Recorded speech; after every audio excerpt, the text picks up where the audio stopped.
MGR TV நேயர்களுக்கு அன்பு வணக்கம். இன்று நம்மோடு காமராஜர் மக்கள் கட்சியின் தலைவர் திரு தமிழறிவு மணியன் இணைந்திருக்கிறார். வாருங்கள் அவரோடு பேசலாம். ஐயா வணக்கம். வணக்கம் மார்ஷல். விஜய் அவர்களுடைய ஓராண்டு கால அரசியல் பயணம், நிறைய விஷயங்கள் பார்த்துருப்பீங்க. எப்படி ஃபீல் பண்றீங்க? அதாவது ஒரு வீட்டில் இருக்கிறார் அல்லது படத்தில் நடிக்கிறார். இப்பொழுது சமீப காலமாக ஒவ்வொரு பிரச்சனைக்கும் அவர் தொடர்ந்து தன்னுடைய கருத்தை அறிக்கையின் மூலமாக வெளிப்படுத்துகிறார். தவிர்க்க முடியாத சில இடங்களுக்கு அவரே போகிறார். உதாரணமாக பரந்தூர் விமான நிலையம் பிரச்சனைகள் இருக்குங்கன்னா அவரே நேரடியாக போகிறார். இன்னும் அவர் அந்த படத்தை முடிக்கணும், 10 மாதத்துக்கு மேலே இருக்குது. இவர்களெல்லாம் என்னென்ன, உங்களுக்கும் எனக்கும் மற்றவர்களுக்கும் கிடைக்காத ஒரு வாய்ப்பு, ஒரு வரம் இந்த நடிகர்களுக்கு வாய்த்தரும். என்ன, சினிமாவை விட சக்தி மிக்க கடைசி கிராமத்து மனிதன் வரை விரைவில் சென்று சேரக்கூடிய சாதனம் வேறு எதுவுமே இதுவரை இந்த நாட்டில் கண்டுபிடிக்கப்படலை. உடனடியாக நீ கடைசி ஆளிடம் போய் சேர்ந்துருவீங்க. புரியுதுங்களா? இப்போ நான் 55 ஆண்டுகளாக அரசியல் பண்ணியிருக்கேன். இப்போது பரோட்டா அப்போ சாப்பிட்றது எத்தனைன்னு போட்டியில் வெற்றி பெற்று அங்கிருந்து புறப்பட்ட சூரி தன்னை நிரூபித்து இன்றைக்கு ஒரு நாயகன் அளவுக்கு வளர்ந்திருக்கிறார். இந்த பரோட்டா சூரியை நீங்கள் கடைசி கிராமத்தில் இருக்கிறவர்களிடம் போய் பரோட்டா சூரி தெரியுமா, நல்லா தெரியுமே, அவர் அந்த பரோட்டா காமெடியை மறக்க முடியுமா அப்படின்னு சொல்லுவான். ஆனால் நான் 55 ஆண்டுகளாக பெருந்தலைவர் காமராஜர் காலடியில் அரசியல் தொடங்கி என்னவிட இருக்கேன். கடைசி மனிதனோட போய் தமிழ் மனிதன் யார் தெரியுமா, தெரியாதுன்னு சொல்லுவான். இதுக்காக நான் கவலைப்பட முடியாது. நடிகர் திலக சிவாஜி கணேசனையே யாருன்னு கேட்டவர் தான் கவிமணி தேசிகநாயன் பிள்ளை. சிவாஜி கணேசன் அப்பயே நொந்து போயிட்டார். நம்ம தெரியாதவன் தமிழ்நாட்டில் ஒருத்தர் இருக்கானா, அந்த இருமாப்பே போயிடுச்சு அவருக்கு. கவிமணி தேசிகநாயன் பிள்ளை குமரி மாவட்டத்தில் அவர் வீட்டில் போய் பார்த்துட்டு வெளியே வரும்போது அது ஒரு தனி கதைன்னு வச்சுங்க. அதனால் இவர் நடிகராக இருப்பவர், அது ஒரு சூப்பர் ஸ்டாராக ரஜினிக்கு அடுத்து அந்த இடத்தை இவர் பெற்றுவிட்டார். சூப்பர் ஸ்டார் ரஜினிகாந்த் என்ற இடத்தை இவருக்கு கொடுக்கணுன்றது இல்லை. ரஜினிக்கு சமமாக ஒரு வெற்றிகரமாக வியாபார ரீதியில் வசூலை பொறுத்து தானே நீங்கள் சூப்பர் ஸ்டாரா சாதாரண ஸ்டாரான்னு. ரஜினியின் படம் எந்த அளவுக்கு வசூலாகிறதோ அதை விட கூடுதலாக கூட வசூலாகக்கூடிய இடத்துக்கு அவர் வந்துட்டார். அப்போ அவர் எல்லா மக்களுக்குமான நடிகராக மாறிட்டார். அவரை அறியாதவர்களே யாரும் கிடையாது.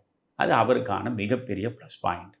அதனால் கடைசியாக ஒரு 6 மாத காலம் அவர் தமிழ்நாடு முழுவதும் ஒரு முக்கியமான மண்டலங்களாக பிரித்து கொண்டு ஒவ்வொரு மண்டலங்கள் வாரியாக அவர் போய் ஒரு 5 லட்சம் பேர் 10 லட்சம் பேர் திரளக்கூடிய கூட்டத்தை கூட்டி பேசினா போதும். இதெல்லாம் அவர்களுக்கு ப்ளஸ் பாயிண்ட்டு. ஆனால் இவற்றால் மட்டும் வெற்றி பெற முடியாது. இவர் எவற்றை முன்னெடுத்து வைக்கிறார், இவருடைய தேர்தல் அறிக்கை என்ன, அந்த தேர்தல் அறிக்கையில் எவையெல்லாம் இடம்பெறும், இவரை சுற்றி இருப்பவர்கள் யார், இவரை சுற்றி இருப்பவர்கள் யார். இப்போ புசி ஆனந்துன்னு பேரை போடுறது அவர் ஒருத்தர் தான் நமக்கு. ஆதவர்ஜுனா இப்போ ஆதவர்ஜுனா ஒரு பெரிய மக்கள் தலைவர், புசி ஆனந்த் இன்னொரு பெரிய மக்கள் தலைவர். இவர்கள்லாம் அதாவது யாரும் ஒரே நாளில் மக்கள் தலைவர் ஆகிறது இல்லை. இவர்கள் திரும்ப திரும்ப பணியாற்றி சேவை செய்து அந்த இடத்தை பெறலாம். அதனால் நான் தவறே சொல்லலை. இப்பொழுது இவர்கள் புதுமுகங்கள், இவர்கள் மக்கள் அறியாதவர்கள். இது போன்றவர்களை வைத்து கொண்டு தான் அவர் இருக்கார். இப்போ எம்ஜிஆர் அதிமுகவை தொடங்கி வெளியே வருகிற போது எந்த மாவட்ட செயலாளரும் திமுகவை விட்டு வரல. நீங்கள் அதை யோசிக்கணும். எம்ஜிஆர் அவ்வளவு பெரிய மகத்தான ஒரு மனிதர். அவர்தான் இந்த கட்சியை வளர்த்தவர், அவர்தான் கலைஞரை முதலமைச்சர் ஆக்கியவர். ஆனால் அவர் திமுகவிலிருந்து நீக்கப்பட்ட பொழுது ஒரு மாவட்ட செயலாளர் கூட வெளியே வரல. வைகோ வெளியேற்றப்பட்ட போது கூட ஒரு 7-8 மாவட்ட செயலாளர்கள் வெளியே வந்தாங்க. எம்ஜிஆருக்கு வரல. காரணம், அந்த நேரத்தில் ஆட்சி பீடத்தில் அதிகார நாற்காலில் அமர்ந்திருந்தவர் கலைஞர். அந்த ஆட்சியை விட்டு இவர்கள் வெளியே வர தயாராக இல்லை. 2வது, எம்ஜிஆர் ஒரு நடிகர், இவரால் ஒரு வெற்றிகரமான ஒரு கட்சியை நடத்த முடியுமா, ஆட்சியை பிடிக்க முடியுமா என்ற சந்தேகங்கள்லாம் இருந்தவர்களுக்கு. அவரோடு புகழ் பெற்றவர்கள் திமுக வட்டாரத்தில் இருந்து ஒருவரும் வரல. ஒற்றை மனிதனாக அந்த கட்சியை தொடங்கி, ஒற்றை மனிதனாக அந்த கட்சியை தாங்கி, ஒற்றை மனிதனாக அவர் சரித்த சாதனை நிகழ்த்திய போது திண்டுக்கல் இடைத்தேர்தல் 1973 நடக்கு. அதில் ஆத்தூர் சட்டமன்ற தொகுதியில் பொறுப்பு காங்கிரஸ் ஸ்தாபன காங்கிரஸுக்காக எஸ்டி விநாயகமூர்த்தியும் நானும் போய் பணியாற்றணும் 1973. அந்த நேரத்திலேயே மக்களை பார்த்தீங்கன்னா எல்லாம் இப்படி தான் காட்டுவாங்க. நம்ம போய் பேசினாவே இப்படி தான் காட்டுவான். பெண் மக்களும் இப்படி தான் காட்டுவாங்க. திமுக, ஸ்தாபன காங்கிரஸ், இந்திரா காங்கிரஸ் 3 வாங்கின ஓட்டையும் கூட்டினா கூட எம்ஜிஆர் மாயத்தவர் வாங்கின ஓட்டுக்கு பக்கத்தில் நிற்க முடியல. அவ்வளவு பெரிய வெற்றியை சந்தித்த பிறகு ஒவ்வொரு திமுகவிலிருந்து இடம்பெயர்ந்து ஒரு ஒரு முக்கியமான மனிதர்களாக வரத் தொடங்கினாங்க. புரியுறதா? அது மாதிரி யாருமே இல்லாமல் அவராக இருந்தார். திரும்ப திரும்ப சொல்கிறது அதான். அது மாதிரியான எம்ஜிஆராக விஜயோ யாரும் இருக்க முடியாது. இப்பொழுது அவருக்கு ஒரு அறிமுகமான மனிதர்கள் யாரும் கிடையாது. எம்ஜிஆர் மாதிரி இவர் தான் அந்த ஒற்றை தோளில் தாங்குறார். இவருடைய நிழலில் தான் இவர்களெல்லாம் போய் இளைப்பாறுறாங்க. இவருக்கு என்ன வாய்ப்பு? முதல் தலைமுறையாக ஓட்டு போட வருகிற இந்த பிள்ளைகள் பரவலாக விஜயை அவர்கள் தேர்ந்தெடுக்க நிச்சயமாக வாய்ப்பு இருக்கு. ஏனென்றால் இது எல்லாவற்றையும் பார்த்துட்டோம். திமுக ஆட்சியை பார்த்துட்டோம், அதிமுக ஆட்சியை பார்த்துட்டோம். பிள்ளைகள் விவரம் அறியாத எல்லாமே விடலை பிள்ளைகள், ரசிகர்கள்னு நம்ம தள்ளிட்டு போக முடியாது. எல்லா பிள்ளைகளும் விழிப்புணர்வோடு இருக்கான், அரசியலை நோக்கிறான். யார் நல்லவன் யார் கெட்டவன் இது எல்லாம் புரியுறது அவனுக்கு. அதனால் இது வேண்டாம், ஒரு புதுசாக வராரு, அதுவும் சினிமாவை விட்டுட்டு வராரு, கோடிக்கணக்கில் இழந்துட்டு வராரு, சரி இவர் தான் என்ன செய்கிறார், ஒரு வாய்ப்பை கொடுத்து பார்ப்போமே என்று இளைய தலைமுறையிடம் அந்த சிந்தனை இருக்கிறது. நான் பல பிள்ளைகளிடம் பேசி பார்த்துருக்கேன். நீங்கள் கேட்டிங்கன்னா, யாருக்கு தம்பி நீங்கள் இந்த வாட்டி தேர்தல் வந்தால் ஓட்டு போடுவீங்க? விஜய்க்கு தான் சார். அவன் ஒரு நொடி கூட தயங்க மாட்டான். அப்போ இந்த இளைஞர்கள் பக்கம் கணிசமான வாக்கை அவர் பெறுவதற்கு வாய்ப்பு இருக்குது. ஒன்றாச்சா? பெண் மக்கள், எம்ஜிஆருக்கு வாக்களித்த பெண் மக்கள், ஜெயலலிதாவுக்கு வாக்களித்த பெண் மக்கள் இன்றைக்கு கணிசமானவர்கள் விஜய்க்கு வாக்களிக்க தயாராக இருக்கு. அதெல்லாம் திமுக இருக்குன்னு சொன்னாங்க. அதெல்லாம் இந்த 1000 ரூபாய் கொடுத்ததாலையா? மகளிர் இலவச 1000 ரூபாய் கொடுத்ததுனாலையும், மகளிருக்கு இலவசமாக பஸ்ஸை கொடுத்ததுனாலையும் அதெல்லாம் ஒன்றும் நடந்துடாது. நீங்கள் அதிலேயே நீங்கள் அதாவது சொந்த காசில் சூனியம் வைத்துக் கொள்வதுன்னு ஒரு சாதாரணமாக பழமொழிக்கு சொல்லுவான். நீ இருக்கிறது 2 கோடிக்கு மேற்பட்ட ரேஷன் கார்டு. நீங்கள் 2 கோடி பேருக்கும் நீ ஒரு 1000 ரூபாயை கொடுத்தா 2 கோடி மக்களும் திருப்தி அடைஞ்சிருப்பான். நீ 2 கோடி பேரில் 1 கோடி பேருக்கு கொடுத்ததுனால 1 கோடி பேர் கோபமாக இருக்கான். இப்போ நீ கொடுத்தா கூட, இப்போ 4 வருஷமாக நீ எனக்கு கொடுக்கலையே, ஒரு செட்டுக்கு தான் நான் கொடுத்துருக்கேன். அதுவே ரொம்ப காலம் தள்ளி அவர் கொடுத்தாரு. இது தேர்தல் வரப்போகிற நேரத்தில் இப்போ போய் நாங்கள் கணக்கெடுத்து கொண்டிருக்கிறோம், கணக்கெடுத்து தகுதி மிக்கவர்களை எல்லாம் பரிசீலித்து அவர்களுக்கும் நாங்கள் தரப்போகிறோம். இது என்ன அவ்வளவு முட்டாள்களா பெண் மக்கள்?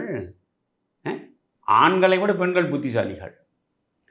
அதனால் பெண் மக்களுடைய பேராதரவு திமுகவுக்கு இருக்குன்னா அவர்கள் ஏதோ ஒரு மாய உலகத்தில் கண்ணை மூடிக்கொண்டு கற்பனை கனவுகளில் மூழ்கி இருக்கிறார்கள் என்பதை தவிர வேறொன்றும் இல்லை. கணிசமான பெண் மக்கள், இப்போ எனக்கு வீட்டில் வேலை பார்க்குற ஒரு பணிப்பெண் வச்சுங்களேன், அந்த பணிப்பெண்ணிடம் நீங்கள் என்னம்மா நீங்கள் யாருக்கு ஓட்டு போடு? விஜய்க்கு தான் ஓட்டு போடுவேன்யா, புதுசாக வந்திருக்காருல்ல, ஒரு வாய்ப்பு கொடுத்தா என்னையா தப்பு? இதுதான் பரவலாக இருப்பது. கணிசமான பெண்களுடைய வாக்கு, முதல் தலைமுறை வாக்காளரிடம் கணிசமான பகுதியில் விஜய்க்கு வாக்கு. அதற்கு அடுத்து அவர் சிறுபான்மை மக்களின் வாக்குகளை நிச்சயமாக திமுகவிடமிருந்து கணிசமாக தட்டி பிரிப்பார். காரணம், அவரே ஒரு கிறித்துவர். நீங்கள் கிறித்துவர்கள் இஸ்லாமியர் அளவுக்கு கிறித்துவர் கிடையாது. அந்த ஒரு பார்வை இருக்கா அவர் மேல? நிச்சயமாக இருக்கு. கிறித்துவ மிஷனரியே அதுக்கான வேலைகளை செய்யுங்க. நீங்கள் கிறித்துவ மிஷனரியெல்லாம் நீங்கள் சாதாரணமாக நினைக்காதீங்க. இப்போ பிஜேபிக்கு பின்னால் ஆர்எஸ்எஸ் இருந்து செய்யுதுன்னு குரல் கொடுக்குறீங்கல்ல, அதுபோல் கிறித்துவ மிஷனரி ஒரு கிறித்துவர் வரணுன்ற ஆசைப்பட்டால் தப்பு கிடையாது. நம்ம ஒரு வலிமையான ஒரு மனிதன் கிடைச்சிருக்கான், முடிந்தால் ஆட்சியை கூட கைப்பற்றலாம் அப்படின்னு நினைக்கிற போது மிஷனரிகள் அவங்க பின்னால் வர்றதுக்கு வாய்ப்பு இருக்குது. இவ்வளோ விஷயம் சொல்கிறீங்களே, அதை கேப்சர் பண்ணிக்கிற கெப்பாசிட்டி விஜய்க்கு தான் நான் சொன்னேன். நான் அதை தான் உங்களை கடைசியாக நான் கொண்டு முடிக்கிற இடம் அதுதான். அவருக்கான சாதகங்கள் இவ்வளோ இருக்குது. அவர் நடிகராக இருப்பதனால் பெரிய பிரச்சாரம் தேவைப்படலை, தன்னை கொண்டு போய் அடையாளப்படுத்தி கொள்ள வேண்டிய அவசியம் இல்லை. அவர் நடிகராக இருப்பதனால் ஏராளமான ரசிகர்கள் இயல்பாகவே அவருக்காக வாய்த்து விட்டான். நீங்கள் எடுத்த உடனே இன்னைக்கு வந்து நீங்கள் 60,000க்கு மேலே இருக்கக்கூடிய இந்த பூத் கமிட்டி மொத்தத்தையும் இன்னைக்கு தமிழக வெற்றி கழகத்தில் போட்டு பூர்த்தி செஞ்சிட்டாங்க. இது எப்படி அவர்களால் முடிஞ்சதுன்னு நினைக்கிறீங்க? இப்போ நான் ரஜினியோடு இருக்கிற பொழுது ரஜினி நான் போய் கடைசி 15 நாளுக்கு முன்னே 100 விழுக்காடு பூத் கமிட்டி போட்டாங்க. காரணம், தமிழ்நாட்டின் மூலை முடுக்கெல்லாம் ரஜினிக்கான தொண்டர் ரசிகர்கள் இருக்கான். அவர் உடனே அந்த பூத் கமிட்டி போடுவான். அதுபோல் இன்றைக்கு விஜய்க்கு மூலை முடுக்கெல்லாம் இருக்கான், பூத் கமிட்டி போட்டான். இன்று வரையில் திமுக அதிமுகவை தவிர வேறு எந்த அரசியல் கட்சிக்கும் 214 தொகுதியிலையும் எல்லா இடத்தையும் பூத் கமிட்டி கிடையாது. பிஜேபியே நீங்கள் எடுத்துங்க. இப்போ நீங்கள் குறிப்பாக கோவையில் அண்ணாமலை தோற்றதுக்கு அது ஒரு காரணம். நகரப்பகுதிகள் பூராவுமே அண்ணாமலைக்கு மிகப்பெரிய ஆதரவு இருந்தது. ஆனால் அந்த ஆதரவை அவர்கள் கிராம அளவுக்கு ஊடுருவி உள்ளே கொண்டு போய் செலுத்த முடியலை. அதுக்கு காரணம், உங்களுக்கு அங்கே பூத் கமிட்டியே பலது அமையலை. என்னிடமே குறைய சொன்னாங்க, ஐயா இவங்க திரும்ப திரும்ப இந்த நகரங்கள் பக்கமே இவங்க பார்க்குறாங்க, ஆனால் உள்ளுக்குள்ளே போய் பார்த்தால் நிலைமை வேறாக இருக்குன்னு. புரியுதுங்களா? இது வந்து எல்லா கட்சிகளுக்கும் இப்படி தான் இருக்குது. ஆனால் இப்போ இந்த திமுக அதிமுக அடுத்து 234 தொகுதியிலும் வாக்கு வங்கியை அமைக்கக்கூடிய அந்த சூழல், வாக்கு வங்கி அமைத்து விட்ட நிலைமை தாவேகாக்கு தான் இருக்குது. சீமானு கூட கிடையாது. தமிழக வெற்றி கழகத்துக்கு தான் அது வாய்ப்பு இருந்திருக்கு. அப்போ இதெல்லாம் அவர்களுக்கு சாதகமானது. அவர் கிறித்துவராக இருப்பதனால், கிறித்துவராக இருக்கிற நாம் நம்முடைய நலனை பராமரிக்கும் திமுக என்று நம்பி வாக்களித்தோம் இதுவரையில். இப்பொழுது நமக்கே நம்மில் ஒருவர் வந்து நிற்கிற பொழுது நாம் இவருக்கே வாக்களிப்போம் என்று திசை மாறுவதில் ஒரு பெரிய ஆச்சரியம் இல்லை. புரியுதுங்களா? இஸ்லாமியர்களையும் சில பேர் திமுக கூட்டு மொத்தமாக எல்லாருமே முழு திருப்தியோடு எவனும் இருக்க மாட்டான். நீங்கள் சமுதாயத்தில் எத்தனை தான் நீங்கள் செய்தாலும் 100 விழுக்காடு திருப்தி யாருக்கும் வராது. அதில் அதிருப்தியாளர் இருப்பாங்க. அந்த வாக்குகளும் அவருக்கு வரும். 2வது, அவர் தலித் கிறிஸ்டியன். அதனால் தலித்து வாக்குகள் அவருக்கு வருவதற்கான வாய்ப்பு நிறைய இருக்குது. இவ்வளவு சாதகங்கள் இருக்கு அவருக்கு. ஆனால் இத்தனை சாதகங்களை வைத்திருக்கக்கூடிய விஜய், நீங்கள் ஒரு பிரசாந்த் கிஷோரை வைத்துக்கொண்டு வெற்றியை பெற முடியாது. பிரசாந்த் கிஷோர் பீகார்லேயே தன் கட்சியை தூக்கி நிறுத்த முடியாத ஒரு ஆள். திமுக 2021 ஆட்சிக்கு வரும் என்பது சாலை ஓரத்தில் படுத்து கொண்டிருந்த ஒரு சாமானியனை தட்டி எழுப்பிக்கிட்டு இருந்தாலும் சொல்லியிருப்பான். இதுக்கு பிரசாந்த் கிஷோர்லாம் தேவையில்லை. அன்றைய சூழல் அப்படி இருந்தது. அதனால் இந்த வியூக அமைப்பாளர்களை எல்லாம் நம்பி களப்பணியை அவர்கள் செய்வார்கள், நம்ம கடைசி நேரத்தில் போய் தரிசனம் தரலாம் என்று நினைத்தால் நடக்காது.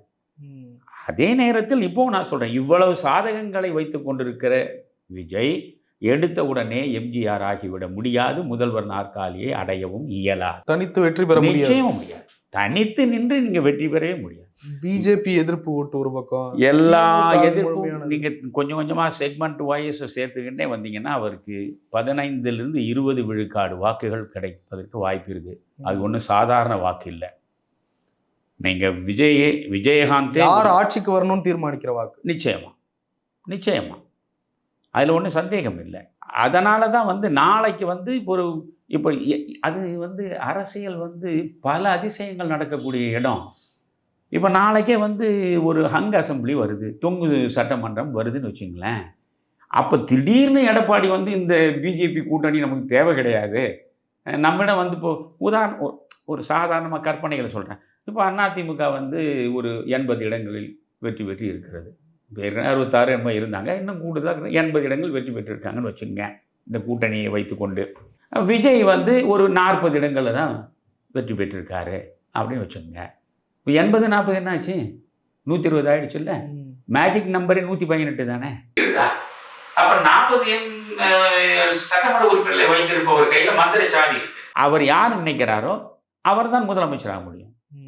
அந்த 40 எம்எல்ஏவை வைத்திருப்பவர் பிஜேபியின் பக்கம் வந்து நின்னா இந்த கூட்டணி அதிமுகவை தவிர்த்து விட்டு இருக்கக்கூடியவர்கள் எண்ணிக்கை வருதான்றது பார்ப்பாங்க. அது 8 தானா போகலாம். ஆனால் இது 8 ஈஸியாக எளிதாக அதிமுகவோட நம்ம தமிழக வெற்றி கழகம் கூட்டணி இன்றைக்கு இல்லை, இவர்கள் வைக்காமல் தனித்தனியாக இருந்தாலும் தேர்தல் முடிந்த பிறகு ஒரு கூட்டணி அரசு அமையல. அந்த கூட்டணி அரசு அதிமுகவும் விஜயும் சேர்ந்த ஒரு அரசாக இருந்தால் நான் ஆச்சரியப்பட மாட்டேன். அதை தான் சொல்கிறேன். அதுலயும் யார் நம்பர் 1ல போட்டி இருக்கும்? எடப்பாடி அது அது வந்து யார் அதிகமாக வந்திருக்கிறீங்க? ம். இயல்பு தானே. நீங்கள் வந்து 80 வந்திருக்கீங்க, 40 வந்திருக்குன்னா இதில் அப்புறம் நம்பர் 1 நம்பர் 2ன்ற கேள்விக்கு இடம் கிடையாது. ம். இல்ல அந்த அளவுக்கு நம்பர் பெருகுற அளவுக்காவது விஜய் வருவாரா? நிச்சயமா வருவாரு. இல்ல வெறும் டிஸ்ரப்டரா மட்டும் தான் இருப்பாரா? நிறைய இல்ல, இல்ல, ஓட்டு இல்ல, இல்ல, இல்ல. அதாவது அவர் ஒரு அழிவு சக்தியாக தான் இருப்பாரு. அவர் யார் வரக்கூடாது என்பதற்கு அவர் வந்து அவரை நீங்க கணக்கில் வைக்கலாமே தவிர, யார் வர வேண்டும் என்பதில் அவரை கணக்கில் வைத்துக் கொள்ள முடியாது என்று சில பேர் சொல்றாங்களே, அது எனக்கு உடன்பாடு இல்ல. ம். அவர் வந்து ஆனால் அவர் தனியாக நின்று ஒண்ணும் நடக்காது. நீங்க 15 விழுக்காடு வாக்குகளை வைத்துக்கொண்டு நீங்க தனியாக நின்று எத்தனை இடங்களை பெற முடியும்? நான் சொல்றேன் இந்த 40 இடங்கள கூட நீங்க பெறுறது சிரமம். இல்ல உடைக்கிறாருல்ல ஒரு பெர்சன்டேஜ் ஓட்டு. அது அது வந்து யாருக்கு லாபம்? அவர் உடைக்கிறது திமுகவுக்கு தான் நட்டம். அதிமுக பக்கம் இந்த கூட்டணிக்கு லாபம். அது வந்து பிஜேபி, அதிமுக கூட்டணி இருக்கிற பொழுது தயங்குவான். திமுகவுக்கு போட வேண்டாம். விஜயே சொல்றாரு. திமுக தான் எதிரின்னு. ம். அதனால வேண்டாம்னு நினைக்கிறான். அப்ப அவன் இயல்பாக அதிமுக பக்கம் திரும்பலாம்னா, நீங்க வந்து வாய்ப்பு இருக்கு அதுக்கு. ஆனா அவர் பிஜேபியோட கூட்டணி வச்சா அந்த வாய்ப்பு கிடையாது. புரியுதா? ம். அதனால என்ன ஆகும்? இந்த இந்த வாக்கு வந்து எடப்பாடி பக்கமும் வராது. ம். இந்த விஜயினுடைய வாக்காக நின்று அது யாருக்கும் துணை இல்லாம விழுந்து போடும். ம். அதான் அங்க பிரச்சனை. ம்.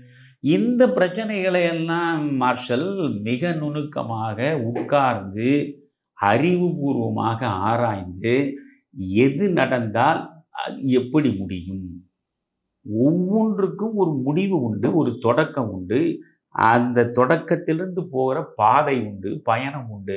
அதையெல்லாம் கூர்த்த மதிவுள்ளவர்கள் செய்து பார்த்தா சரியாக அமையும். ம். இப்போ விஜய்க்கு மிகப்பெரிய இதையெல்லாம் நான் வந்து சொல்லணும்னா என்ன சொல்லுவேன் தெரியுமா? தமிழர் மணியனை கூப்பிட்டு ரஜினிகாந்த் பக்கத்தில் இருந்த மாதிரி இருந்தா விஜய்க்கு எல்லாம் சரியா நடக்கும். அந்த ஆதங்கத்தில் ஐயா இப்படி சொல்றாரு. எனக்கு அந்த பிரச்சனையே இல்லை. நான் விஜய் கூப்பிட்டாலும் போக மாட்டேன். யார் கூப்பிட்டாலும் நான் போக மாட்டேன். ஆனால் நான் ஒரு நடுநிலையாக திராவிட முன்னேற்றக் கழக ஆட்சி அகற்றப்பட வேண்டும் என்கிற ஒற்றை புள்ளியில் நான் நிற்கிறேன். அதற்காக எந்த சமரசத்தையும் நான் ஏற்பேன். எந்த சமரசத்தையும் நான் ஏற்பேன். நான் வந்து இப்போ உங்களுக்கு சொல்லியிருக்கேன்ல, இது எல்லாமே நான் விஜய்க்கு கொடுத்துருக்கிற பரிந்துரைகளாக, அறிவுரைகள்ன்ற வார்த்தை கூட நான் இப்பொழுது கூடுதலாக சொல்ல மாட்டேன். பரிந்துரைகள். These are all my suggestions. புரியுதா? இந்த பரிந்துரைகளை படி அவர் யோசிக்கட்டும், யோசித்து பார்க்கட்டும். எடப்பாடிக்கான பரிந்துரைகளையும் கொடுத்துருக்கேன். எங்கள் தமிழறிவு தர்பாரில் எடப்பாடிக்கான பரிந்துரைகள்னு தலைப்பை போட்டு என்ன செய்யணும் எடப்பாடின்னு கொடுத்துருக்கேன். இதில் எனக்கான சுயநலத்தோடு நான் என் 55 ஆண்டு அரசியல் வாழ்வை நான் நடத்தவே இல்லை. அதனால தான் நீங்கள் என்ன தோண்டி தோண்டி துருவி துருவி பார்த்தாலும் எனக்கு எதிராக விமர்சனங்களை அவரால் வைக்க முடியாது. புரியுறதா? நான் ஒரு 10 காசு வச்சிடல. நான் இந்த அரசியலை வைத்து பிழைக்கலை. நான் எந்த தப்பையும் செய்யலை. என் அகத்திலும் புறத்திலும் நான் தூய்மையாக இருக்கேன். அதனால்தான் யாருடைய தவறுகளையும் ஆண்மையோடு விமர்சிக்கக்கூடிய ஒரு இடத்தில் நான் எப்பொழுதும் இருக்கிறேன். என்னுடைய குரலுக்கென்று தமிழ்நாட்டில் வாக்காளர்களிடம் ஒரு தனித்த மரியாதை எப்பொழுதும் இருக்கும். கட்சியில் அத்தனை பேரும் வந்து நீ சேருவானான்றது அது வேற. ஆனால் தமிழறிவு மணியன் சொல்லக்கூடிய கருத்தில் இருக்கிற நியாயங்களை உணர்ந்தவர்கள் என்பவர்கள் லட்சக்கணக்கில் இருக்காங்க தமிழ்நாட்டில். அதனால் நாங்கள் என்னை பொறுத்தவரை இந்த முறை வாய்ப்பை விடக்கூடாது. இதுதான் சரியான தருணம். நான் திரும்ப திரும்ப சொல்கிறேன். மீண்டும் இவர்கள் தனித்தனியாக பிளவுண்டு சிதறி வாக்குகளை வீணடித்தால், திராவிட முன்னேற்றக் கழகம் பணத்தையும் அதிகாரத்தையும் பயன்படுத்தி ஆட்சி நாற்காலியில் மறுபடியும் வந்து அமர்ந்து விட்டால், இந்த தமிழகத்தை கடவுளால் காப்பாற்ற முடியாது. அன்னைக்கு ரஜினி ஜெயலலிதாவுக்கு சொன்னாரா? இதுதான் சத்தியமான வார்த்தை. கடவுளே நேரடியாக வந்தாலும் காப்பாற்ற முடியாது. அதனால் என்னென்ன விளைவுகள் ஏற்படும்? நான் போன தேர்தல் சட்டமன்றத்தில் முன்னே சொன்னேன். திமுக கழகம் மீண்டும் ஆட்சிக்கு வந்தால் தமிழகம் மயானமாகிவிடும், சுடுகாடாகிவிடும்னு சொன்னேன். புரியுதா? கண் முன்னால் அது ஆயிருக்கு. கள்ளக்குறிச்சி வரைக்கும் ஆயிருக்கு. எல்லாமே ஆயிருக்கு. அதனால் இப்பொழுது நான் சொல்கிறேன், அந்த அச்சத்தோடு நான் பேசுகிறேன். இதை எல்லாமே புரியுதுங்களா? ஆழ்ந்த அச்சத்தோடு பேசுகிறேன். இந்த தமிழ்நாடு இன்னொரு முறை திமுகவிடம் ஏமாந்து அதிகாரத்தை கொடுத்தால் ஒட்டுமொத்தமாக முடியும். அது நடக்கக்கூடாது என்பதற்காகத்தான் இந்த பொறுப்போடு திமுகவை எதிர்க்கக்கூடியவர்கள் சும்மான மேடையில் திமுகவை எதிர்க்க வேண்டியது, அப்புறம் பின்னால் போய் வேறு தோளில் கையை போட்டுக்கிறது. எனக்கு சில காட்சிகளை எல்லாம் பார்க்குறேன்ல, பிஜேபியை கடுமையாக எதிர்க்க வேண்டியது, அதுக்கப்புறம் பார்த்தா நீ தான் எனக்கு ரொம்ப நெருங்கிய நண்பன் அப்படின்னு இவர் அவரை புகழ, அவர் இவரை புகழ. உங்களுக்கு என்னதான் அரசியல் இருக்கு? என்ன அரசியல் இருக்கு? கருத்து ரீதியாக, சித்தாந்த ரீதியாக சீமான் பாரதிய ஜனதா கட்சிக்கு உண்மையிலேயே எதிரி என்றால், சித்தாந்த ரீதியாக உண்மையிலேயே எதிரியாக இருக்கக்கூடியவனை அந்த கட்சியில் இருக்கக்கூடிய தலைமை அவர் ஒரு கொள்கைக்காகவே நிற்பவர், கொள்கைக்காகவே போராடுபவர், அவர் ஒரு மிகப்பெரிய போர் குணம் கொண்ட தளபதி, தலைவர், அப்படி இப்படின்லாம் நீங்கள் சொன்னீங்கன்னா அவர் யாருக்கு எதிராக போர் குணம் கொண்டிருக்காரு? நீங்கள் எந்த கட்சிக்கு தலைவராக இருக்கீங்களோ அந்த கட்சிக்கு எதிராகத்தான் அவர் போர்க்குணம் கொண்டிருக்காரு. அப்போது உண்மையில் அவர் போர்க்குணம் கொண்டவராக இருக்கணும் ஒரு பக்கம். நீங்கள் சொல்கிறபடி பார்த்தா அவர் வெளியே போர்க்குணம் கொண்டவர் போல நடித்து கொண்டு மறைமுகமாக உங்களோடு தோளோடு தோள் உரச அவர் நட்பு பாராட்டணும். இதில் சீமான் யார்? இந்த கேள்வி வரையில் சொல்லலாம். மேடை நாகரிகத்திற்காக ஒருவரை ஒருவர் புகழ்ந்து கொள்வது அது வேற. நான் சீமானை நேசிக்கிறேன், சீமானோடு நண்பனாக இருக்கிறேன், அவ்வளவுதான். அவர் இவரை நான் நேசிக்கிறேன், இவர் மேலே எனக்கு மரியாதை உண்டு, அவ்வளவுதான். மற்றபடிக்கு உங்கள் சித்தாந்தம் வேறு, அவங்க சித்தாந்தம் வேறு. 2 பேரும் சித்தாந்த எதிரிகள் என்பது உண்மையானால் உண்மை ஒன்றாகத்தான் இருக்க முடியும். அப்போ தான் அதுக்கு பேர் உண்மை. ஒன்று நீ சித்தாந்த எதிரி என்று சொல், அல்லது மேலே சித்தாந்த எதிரியை போல வேடமிட்டு பின்னாலே அவர்களோடு மறைமுகமாக நட்பு கொண்டிருப்பதாக அதையாவது வெளிப்படுத்து. அதுதான் இன்னைக்கு நடக்கிறது. அப்போது இந்த அரசியலில் தெளிவாக, நேர்மையாக, உண்மையாக, அதாவது மெய், வாய், செயல் 3மே ஒன்றா இருக்கணுன்றால. சிந்தனை, சொல், செயல்னு 3ம் ஒன்றா இருக்கிற ஒரு ஆளை நான் இந்த 55 ஆண்டுகளாக தமிழ்நாட்டு அரசியலில் தேடி தேடி பார்க்குறேன். சாம்பிளுக்கு, சான்றுக்கு கூட ஒரு ஆள் கிடைக்கல. இதை சொல்வதில் எனக்கு எந்த வருத்தமும் இல்லை. எல்லாரும் சேர்ந்து என்னை விமர்சனம் பண்ணாலும் எனக்கு கவலை இல்லை. ஒரு ஆள் கிடையாது. நான் நேர்மையானவன், நான் தூய்மையானவன், நான் ஒழுக்கமானவன், நான் உண்மையானவன் என்று சொல்கிறீங்க அத்தனை பேரும். ஒருத்தனும் கிடையாது. ஆனால் நான் கம்பீரத்தோடு சொல்லுவேன், நான் நேர்மையானவன், உண்மையானவன், ஒழுக்கமானவன், தூய்மையானவன். நீ என் வீட்டுக்கு பாரு. ஆனால் உங்கள் மொத்தத்தையும் உள்ளுக்குள்ளே இருக்கக்கூடிய விவகாரங்களை அலசி எடுத்தால் தான் உன் நேர்மையும், உண்மையும், ஒழுக்கமும், தூய்மை எல்லாமே தெரிஞ்சிடும். இவை எல்லாவற்றையுமே நான் அறிந்தவன். அதனால் இவ்வளோ வெளிப்படையாக நான் சொல்கிறேன். புரியுறதா?